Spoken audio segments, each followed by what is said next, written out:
अब reflection of light को हम थोड़ा डिटेल में डिस्कस करेंगे, ठीक है। जैसे अभी हमने डिस्कस किया कि रिफ्लेक्शन जो है ये वो फिनोमेना है जिसमें लाइट जो है वो सेम मीडियम में बेंड होती है, ठीक है।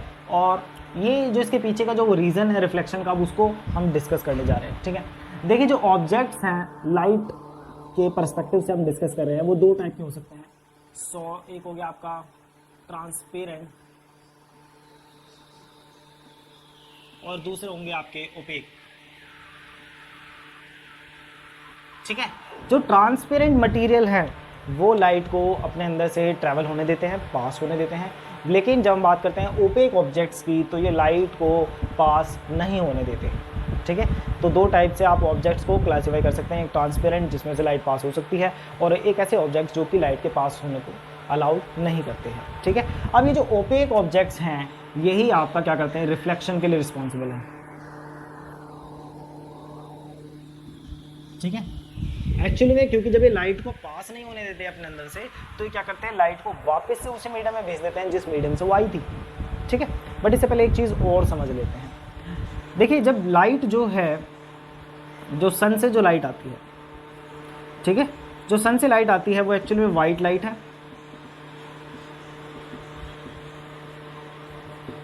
और ये जो वाइट लाइट है एक्चुअली ये क्या है, ये डिफरेंट लाइट्स का कॉम्बिनेशन है। जैसे कि मैंने आपको बताया था कि light is a form of electromagnetic radiation, और ये जो रीजन है वो कौन सा था, विबग्योर।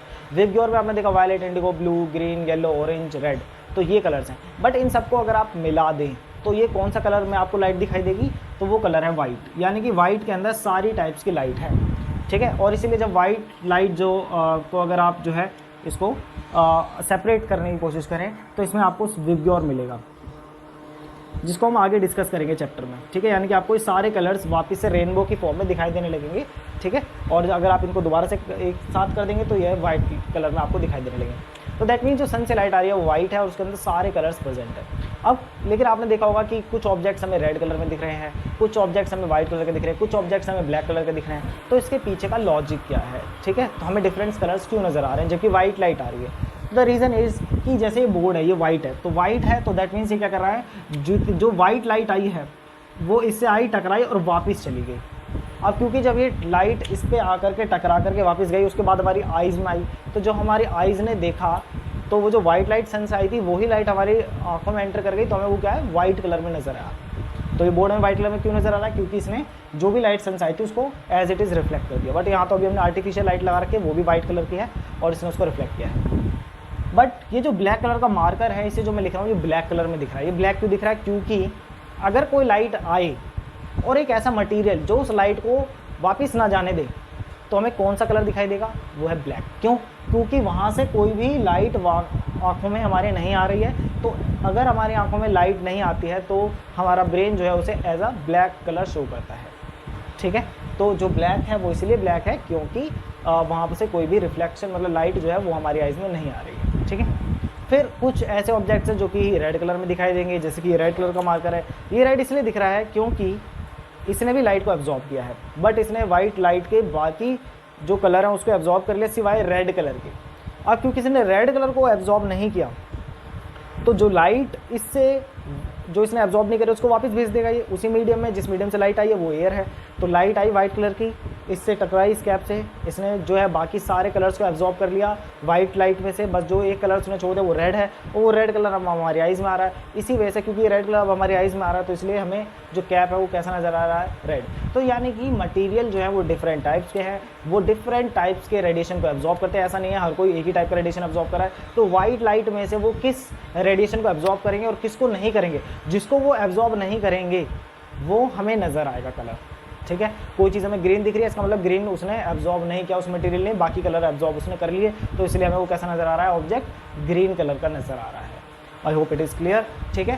तो जो कलर की लाइट ये जो ऑब्जेक्ट्स हैं वो एब्जॉर्ब नहीं करते उसको वो क्या कर देते हैं, उसको वो रिफ्लेक्ट कर देते हैं। क्या कर देते हैं, रिफ्लेक्ट मतलब उसको वापस भेज देते हैं जिस मीडियम से वो लाइट आई होती है, ठीक है। तो एयर से लाइट आई, ऑब्जेक्ट से टकराई, अगर वो उस कलर की लाइट को एब्जॉर्ब कर सकता है तो उसको एब्जॉर्ब करेगा, नहीं कर सकता तो उसको नहीं करेगा, नहीं करेगा तो उसको वापस से उसी मीडियम में भेज देगा जिस मीडियम से वो लाइट आई थी। क्लियर हो गया। और अगर वो हमारी आंखों तक पहुंच जाती है लाइट तो हमें वही कलर नजर आएगा जो उसने एब्जॉर्ब नहीं किया था, और जो कलर एब्जॉर्ब नहीं करता उसको वो क्या कर देता है, रिफ्लेक्ट कर देता है, यानी कि लाइट को बेंड करके वापस से वहीं भेज देता है जहां से वो आई थी। Simple as that. ठीक है। अब मिरर जो है ये एक अलग टाइप के मटेरियल है, ये भी क्या है, ओपेक की कैटेगरी में आएंगे, ट्रांसपेरेंट नहीं है। ट्रांसपेरेंट अलग होंगे, ट्रांसपेरेंट ग्लास होता है ट्रांसपेरेंट, मिरर जो है वो ट्रांसपेरेंट नहीं होता। मिरर क्या करता है, जो भी लाइट जैसी भी आई है उसको वैसा ही रिफ्लेक्ट कर देता है, यानी कि मिरर कोई भी लाइट को एब्जॉर्ब नहीं करता, जो भी कलर की उसकी लाइट उसके ऊपर आती है उसको एज इट इज रिफ्लेक्ट कर देता है। ठीक है। अब इसको समझते हैं किस तरीके से कि मिरर ऐसा क्यों बिहेव कर रहा है, और ये जो बोर्ड है व्हाइट कलर का ये ऐसा क्यों व्हाइट दिख रहा है, जबकि ये भी तो कोई रेडिएशन एब्जॉर्ब नहीं कर रहा, बट ये हमें व्हाइट कलर का दिख रहा है। लेकिन जब मिरर की बात कर रहे हैं तो मिरर भी कोई रेडिएशन एब्जॉर्ब नहीं कर रहा, बट मिरर्स में हमें सारे कलर नजर आ रहे हैं, जो भी उसके सामने है वो नजर आ रहे हैं। तो ऐसा क्या है इनके बीच का डिफरेंस, उसको समझते हैं। देखिए, जो व्हाइट बोर्ड है एक्चुअली में अगर इसको हम जूम करें तो इसका जो सरफेस है वो प्लेन नहीं है, ये प्लेन नहीं है, ये दिखने में प्लेन है बट ये प्लेन है नहीं। अब क्योंकि प्लेन नहीं है तो ये कुछ इस तरीके से है सरफेस, इस तरीके से कुछ सरफेस है, जूम करके देखेंगे तो कुछ ऐसा नजर आएगा। लेकिन जब हम बात करते हैं तो उसको थोड़ा सा ऐसे मैं शो कर देता हूँ ताकि आपको सरफेस, तो ये हमारा एक सरफेस है। नाउ जब हम बात करते हैं मिरर की, तो मिरर का सरफेस बिल्कुल प्लेन है, बिल्कुल प्लेन। अब ये जो प्लेन सरफेस है मिरर का, इसी वजह से क्या है, हमें चीज़ें वैसी ही नज़र आती हैं जैसे उस मिरर के सामने ऑब्जेक्ट्स रखे हैं, यानी कि जैसे हम देख पा रहे हैं, जैसे हम चीज़ों को देख रहे हैं इसी तरीके से मिरर से भी हमें ऐसा ही कुछ विजुअल देखने के लिए मिलता है। नाउ ये बोर्ड ऐसा क्यों नहीं कर पा रहा है, क्योंकि इसका सरफेस ऐसा है। बट सरफेस से क्या इफेक्ट हो रहा है, ऐसा क्या है इस रफ सरफेस की वजह से, ये कैसा सरफेस है, ये रफ सरफेस है। तो रफ सरफेस होने से क्या इफेक्ट हो रहा है लाइट पर कि वो हमें मिरर की तरह नहीं दिख पा रहा है, ऑल्दो वो लाइट एब्जॉर्ब नहीं कर रहा है। क्या रीज़न है इसके पीछे, तो एक्चुअली उसके लिए हमें समझने पड़ेंगे laws of reflection, laws of reflection, कि आखिर लाइट किस तरीके से रिफ्लेक्ट करती है उसको हमें समझना है, उसके बाद हमें ये दो चीज़ें क्लियर हो जाएंगी। ठीक है। तो लाइट कैसे रिफ्लेक्शन करती है, तो इसके दो लॉज हैं। इसमें अगर हम फर्स्ट लॉ की बात करें, फर्स्ट लॉ ऑफ रिफ्लेक्शन, ठीक है, फर्स्ट लॉ ऑफ रिफ्लेक्शन कहता है कि angle of incidence is equal to angle of reflection. ठीक है। तो जिस एंगल से लाइट उस सरफेस पे आके टकराई और जिस एंगल से लाइट उससे टकराने के बाद वापस से रिफ्लेक्ट हुई है उसी मीडियम में, उन दोनों का जो एंगल है वो सेम है as per first law of reflection. ठीक है। तो जैसे कि हम प्लेन सरफेस की बात करते हैं, तो लेट्स से ये आपका प्लेन सरफेस और ये आपकी लाइट आई है, यहाँ पर ये टकराई। अब मान लीजिए इस सरफेस को इस लाइट को एब्जॉर्ब नहीं करना है, तो ये इसको उसी डायरेक्शन वापस भेज देगा जिस डायरेक्शन से आई थी, जिस मीडियम से वो आई थी। ठीक है। नाउ अब ये जो एंगल है और ये जो एंगल है, ठीक है, हम एंगल को कभी भी यहाँ से मेजर नहीं करते। ठीक है। इसके लिए पहले हम एक लाइन ड्रॉ करते हैं सेंटर पे, और इस लाइन को हम बोलते हैं नॉर्मल। क्या बोलते हैं, नॉर्मल। नॉर्मल मतलब होता है 90 डिग्री या परपेंडिकुलर। ठीक है। नॉर्मल का मतलब क्या है, 90 डिग्री या फिर परपेंडिकुलर। तो जिस पॉइंट पे वो लाइट आकर के इंसिडेंट हुई है, ठीक है, तो ये आपका इंसिडेंट पॉइंट है, पॉइंट ऑफ इंसिडेंट, जहां पर लाइट आकर के इस सरफेस से टकराई है। इस पॉइंट पर ये जो आपका सरफेस है, इससे 90 डिग्री के एंगल की अगर आप कोई लाइन ड्रॉ करेंगे तो उसको हम बोलेंगे नॉर्मल। ठीक है। जिस सरफेस से वो आकर, जिस पॉइंट पर आके टकराई है, उस पॉइंट पर जो सरफेस है उससे 90 डिग्री पर जो आप लाइन ड्रॉ करेंगे वो नॉर्मल है। और इससे जो एंगल है लाइट का, एंगल ऑफ ये जो आपकी इंसिडेंट रे, क्या है ये इंसिडेंट रे, इस सब चीज़ों को नोट कर लीजिएगा। ठीक है। ये आपकी इंसिडेंट रे है, ये पॉइंट ऑफ इंसिडेंस है। ओके। जहाँ पर लाइट रे आई है तो ये पॉइंट ऑफ इंसिडेंस है, और ये जो एंगल है इसको बोलते हैं एंगल आई, यानी कि एंगल ऑफ इंसिडेंस, जिस एंगल से लाइट आई है। ठीक है। अब रिफ्लेक्ट होने के बाद ये जो इलेक्ट्रोमैग्नेटिक रेडिएशन वापस गया है, इसका भी एक एंगल होगा इस नॉर्मल से, इसको बोलेंगे एंगल आर। ये है एंगल ऑफ रिफ्लेक्शन। ठीक है।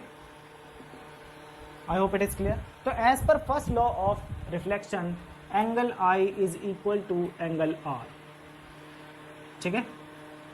Angle I is equal to angle R. That means कि अगर फॉर एग्जाम्पल अगर ये जो लाइट रे है वो 45 डिग्री के एंगल से आई थी, ये 45 डिग्री है अगर ये एंगल, तो ये जो लाइट का रिफ्लेक्शन हुआ है उसके बाद जो लाइट वापस आएगी ये भी क्या होगी, ये भी 45 डिग्री ही होगा।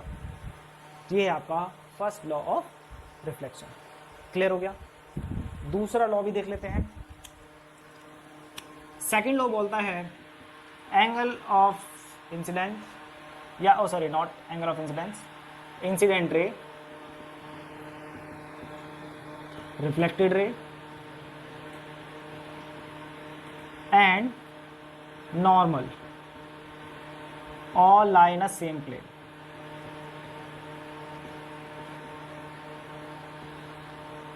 ठीक है, तो ये जो आपकी इंसिडेंट रे है, अगर ये मार्कर इंसिडेंट रे को रिप्रेजेंट कर रहा है, ये रेड मार्कर जो है रिफ्लेक्टेड रे को रिप्रेजेंट कर रहा है, और ये ब्लैक मार्कर नॉर्मल को रिप्रेजेंट कर रहा है, तो तीनों ही आपके जो हैं वो किस में लाई करेंगे, एक सेम प्लेन में लाई करेंगे। तो जैसे ये बोर्ड है, वाइट बोर्ड, ये क्या एक प्लेन है, इसी में आपका ये इंसिडेंट रे, इसी में आपका रिफ्लेक्टेड रे और इसमें आपका ये नॉर्मल है। तो ये तीनों क्या है, एक ही प्लेन में लाई करेंगे। ऐसा नहीं है कि आपका ये इंसिडेंट रे आया, ये आपका रिफ्लेक्टेड रे है और नॉर्मल आपका ऐसे बना हुआ है, ऐसा नहीं होगा। ये तीनों एक ही प्लेन में आएंगे। ठीक है, 2D। क्लियर हो गया, 3D नहीं बनाना है। तो ये हैं आपके दो लॉ ऑफ रिफ्लेक्शन जो कि साइंटिफिकली मेथड से आइडेंटिफाई किए गए हैं। ऐसा नहीं अपने मन से बता दिए गए, इसको लैब में टेस्ट करके लाइट रे को रिफ्लेक्ट करा के देखा गया और उसके बाद एंगल वगैरह ड्रॉ किए गए सब कुछ, और उसके बाद पता चला कि लाइट जो है इन दो लॉज को फॉलो करती है। पहला रिफ्लेक्शन का पहला लॉ जिसमें जो एंगल का इंसिडेंट है लाइट का एंगल, और वो एंगल ऑफ रिफ्लेक्शन के इक्वल होगा। दूसरा ये तीनों जो है incident ray, normal and angle of reflected ray, ये तीनों क्या है, सेम प्लेन में लाई करें। आप इन दोनों लॉ को अच्छे से याद कर लीजिए। नाउ अब आप कैसे पता करेंगे नॉर्मल क्या है, क्योंकि ये तो रफ सरफेस है, ये तो प्लेन सरफेस था। प्लेन सरफेस का 90 डिग्री तो आपने इजीली फाइंड आउट कर लिया, बट रफ सरफेस का कैसे फाइंड आउट करेंगे। तो देखिए, जब आपसे 90 डिग्री का एंगल ड्रॉ करने के लिए बोला जाए और सरफेस प्लेन ना हो, कैसा हो, कर्व्ड सरफेस का अगर आपको किसी पॉइंट पर फाइंड आउट करना है नॉर्मल, तो उसके लिए आप क्या करेंगे, वहां पर एक टेंजेंट ड्रॉ करेंगे। क्या ड्रॉ करेंगे, टेंजेंट। चलिए मैं आपको ड्रॉ करके दिखाता हूँ स्केल से, इसी तरीके से आप भी ड्रॉ कर सकते हैं। ठीक है,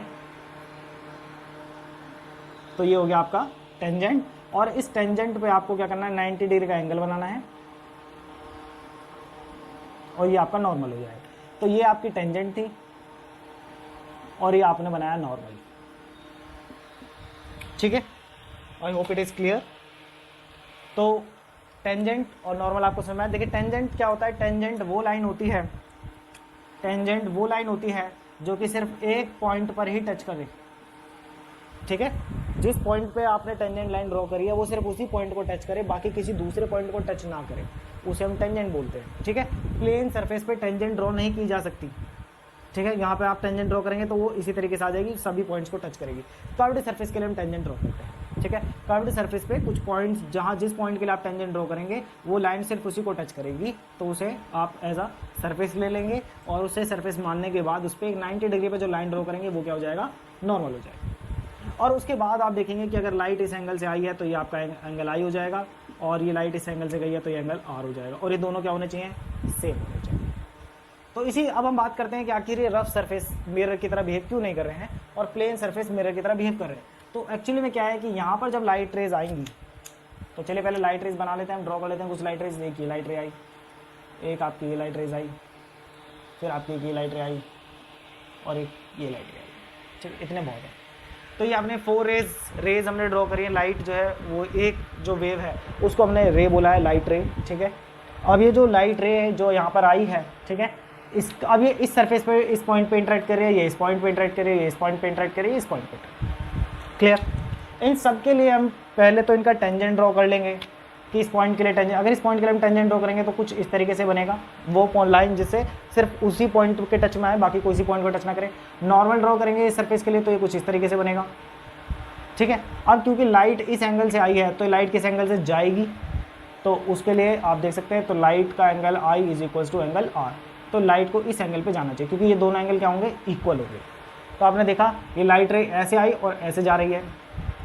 फिर इस पॉइंट को देखिए, इस पॉइंट पे अगर हम टेंजेंट ड्रॉ करेंगे तो ये कुछ इस तरीके से नजर आएगी, नॉर्मल ड्रॉ करेंगे तो ये इस तरीके से बनेगा, और क्योंकि नॉर्मल ऐसे है तो ये एंगल आई हो जाएगा, और अगर ये एंगल आई है तो लाइट रे को इस तरीके से वापस जाना पड़ेगा। ठीक है, क्योंकि ये एंगल आर हो गया। क्लियर हो गया।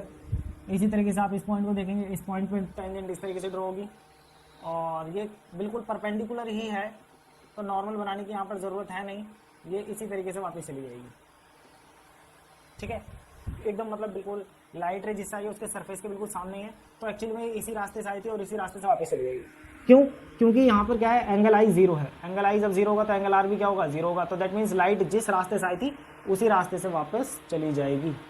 तो इसे हमें ड्रॉ करने की ज़रूरत नहीं है, क्योंकि यहाँ पर जो नॉर्मल है और जो इंसिडेंट रे है वो सेम उस पर लाई कर रहे हैं, तो रिफ्लेक्टेड रे भी सेम प्लेन में लाई करेगी। क्लियर हो गया। तो ये वापस चली गई ऐसे ही, और इसी तरीके से ये लाइट रे है, ये थोड़ा सा आपका ऐसे चली जाएगी। तो आपने देखा क्योंकि हर पॉइंट पर नॉर्मल अलग है, ठीक है, रफ सरफेस के लिए हर पॉइंट पर नॉर्मल डिफरेंट था, तो इसलिए जो आपका एंगल ऑफ इंसिडेंट था वो डिफरेंट था, और एंगल ऑफ इंसिडेंट डिफरेंट होने की वजह से जो एंगल ऑफ रिफ्लेक्शन है वो भी क्या है, सभी रेस का वो डिफरेंट है, जिसकी वजह से ये लाइट इस डायरेक्शन में जा रही है, ये लाइट वापस चली गई, ये लाइट इस डायरेक्शन में जा रही है, ये लाइट इस डायरेक्शन में। तो आपने देखा लाइट रे आई तो पैरेलल थी, सभी एक साथ आई थी, पैरेलल आई थी, पैरेलल आने के बाद जब रफ सरफेस से रिफ्लेक्शन हुआ तो कोई इधर जा रहा है, कोई उधर जा रहा है, कोई इधर जा रहा है, कोई उधर जा रहा है, तो इस तरीके से सब जो है वो स्प्रेड हो गई। क्या हो गया, स्प्रेड हो गई। अब स्प्रेड होने से क्या है कि जो लाइट है वो क्योंकि स्प्रेड हो गई तो अब उसका कोई ऐसा सिग्निफिकेंस नहीं रह जाएगा। ठीक है, तो इसीलिए जो बोर्ड है यहाँ पर ये मिरर जैसा आउटपुट नहीं दे रहा है हमें, ऑल्दो ये लाइट को एब्जॉर्ब नहीं कर रहा है। द थिंग इज कि हर लाइट को एक अलग डायरेक्शन में भेज रहा है, जिसकी वजह से देखिए अगर किसी ऑब्जेक्ट से लाइट आ रही है तो वो लाइट रेज अगर सीधी हमारी आइज में आ जाएंगी तो हमें ऑब्जेक्ट नजर आएगा, बट उसमें से जो भी आपका ऑब्जेक्ट है उसमें से अगर कुछ रेज हमारी आइज में आ रही है, कुछ रेज उसकी उधर चली गई, मतलब तो इससे क्या होगा कि जो इमेज जो थी और जो ऑब्जेक्ट से जो लाइट रेज चली थी जिससे हमें वो ऑब्जेक्ट नज़र आना था वो डिस्ट्रीब्यूट हो गई पूरे उसमें, तो हमें वो ऑब्जेक्ट एज सच नज़र नहीं आएगा, हमें क्या नज़र आएगा, ये वाइट। ठीक है, अगर वो बिल्कुल कोई भी लाइट एब्जॉर्ब नहीं कर रहा तो हमें ऐसा वाइट नज़र आएगा। बाकी अगर वो कोई ग्रीन सरफेस है, मतलब वो ग्रीन कलर की लाइट रिफ्लेक्ट कर रहा है तो सिर्फ ग्रीन ही नज़र आएगा, मिरर इमेज नहीं मिलेगी देखने के लिए। मिरर इमेज तभी मिलेगी जब वो सरफेस प्लेन होगा। क्यों? प्लेन होने से क्या होता है, प्लेन होने से फॉर एग्जांपल ये कोई टॉय था, ठीक है, जो भी है ये कोई टॉय है और इससे जो लाइट रेज चली हैं वो उन सब का वो सब कैसे आएंगी, पैरेलल आएंगी, ये आएगी।